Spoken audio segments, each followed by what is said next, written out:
दोस्तों, क्या आपको पता है कि गाड़ी में लगे एयरबैग्स जो रोजाना हजारों लोगों की जान बचाते हैं, वो एक्सीडेंट के वक्त इतना जल्दी कैसे फूल जाते हैं और आखिरकार इसको बनाया कैसे जाता है?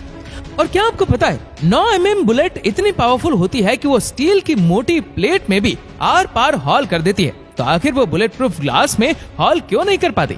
बुलेट प्रूफ ग्लास में ऐसी क्या खास बात होती है जिससे बुलेट इसको क्रॉस नहीं कर सकती? और आखिर बुलेट प्रूफ ग्लास को बनाया कैसे जाता है? चलिए जानते हैं एयरबैग्स और बुलेट प्रूफ ग्लास के बनने के प्रोसेस के बारे में। एयरबैग का सबसे पहला ख्याल 1950 में एक इंडस्ट्रियल इंजीनियर को आया था, जब वो अपनी फैमिली के साथ ट्रेवल कर रहा था और एक एक्सीडेंट का शिकार हो गया। उस हादसे में सबकी जान तो बच गई, लेकिन इस हादसे ने उस इंजीनियर को एयरबैग बनाने का आइडिया दिया।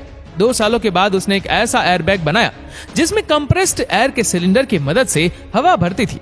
अगले कई सालों तक इस मसले का कोई सोल्यूशन ना निकल सका, लेकिन फिर 1967 में एक अमेरिकन इंजीनियर को आइडिया आया।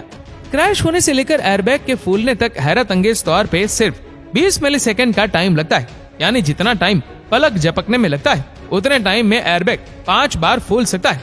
एयरबैग का मटेरियल भी काफी खास होता है, जिसको 1 पीस में बनाया जाता है। दूसरे फैब्रिक्स के मुकाबले में ये मटेरियल काफी मोटा रखा जाता है। एक वक्त में 1000 नायलॉन किताबों से ये मटेरियल बनाया जाता है। अगर इस प्रोसेस में एक भी धागा टूट गया तो सेंसर फौरन मशीन को बंद कर देता है। बेशक ये मशीन बहुत फास्ट चलती है, लेकिन फिर भी ये 1 घंटे में सिर्फ 8 मीटर फैब्रिक बनाती है।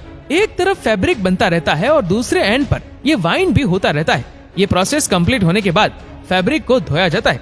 धुलने के बाद फैब्रिक गीला होता है। इसके बाद इसको अब गर्म रोलर्स के ऊपर से गुजार कर सुखाया भी जाता है और प्रेस भी किया जाता है, क्योंकि एयरबैग के अंदर गैसेस का प्रेशर बनता है। इसी वजह से इसको एयर टाइट करने के लिए इस पर सिलिकॉन की कोटिंग की जाती है। कंप्यूटराइज्ड रोलर्स फैब्रिक पे अच्छी तरह सिलिकॉन को फैला देते हैं, जिसके बाद फैब्रिक को बड़े बड़े ओवन्स में से गुजारा जाता है ताकि सिलिकॉन अच्छी तरह ड्राई हो जाए। और अब बारी आती है एक स्पेसिफिक शेप और स्पेसिफिक साइज के एयरबैग्स की कटिंग की। कंप्यूटर ऑपरेटेड मशीन हर एयरबैग को एक ही साइज के हिसाब से काटती है। फाइनल इंस्पेक्शन के बाद एयरबैग की सिलाई की जाती है और फिर आखिर में इसकी टेस्टिंग। आइए अब जानते हैं बुलेट प्रूफ ग्लास के मैन्युफैक्चरिंग प्रोसेस के बारे में। सबसे पहले एक नॉर्मल ग्लास को ओवन में डालकर बैंड किया जाता है, क्योंकि बैंड ग्लास एक सीधे या स्ट्रेट ग्लास के मुकाबले में ज्यादा स्ट्रॉन्ग होता है। उसके बाद 4 बैंड ग्लास को एक दूसरे के ऊपर रखा जाता है, लेकिन उनके बीच में पीवीबी की एक शीट डाली जाती है। ये खास शीट न सिर्फ इन ग्लास को आपस में जोड़कर रखती है, बल्कि ये इन ग्लास को ठोस भी बना देती है।